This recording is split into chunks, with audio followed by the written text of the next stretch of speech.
Во Владикавказе отпразднуют Всемирный день книги и авторского права. 21 апреля у входа в Центральный парк на проспекте Мира развернется книжный уголок.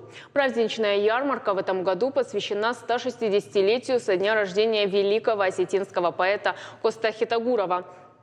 Организаторы мероприятия – Комитет по делам печати и массовых коммуникаций Северной Осетии, Министерство культуры республики и администрация города. Для гостей ярмарки подготовлена насыщенная программа: викторины, открытый микрофон, костюмированные представления, выступления артистов Осетинского театра, студентов колледжа культуры.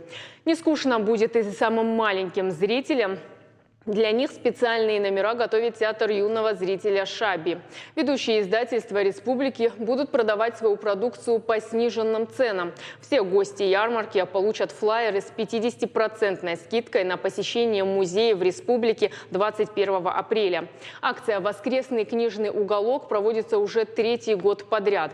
За это время участие в мероприятии успели принять более 7 тысяч человек.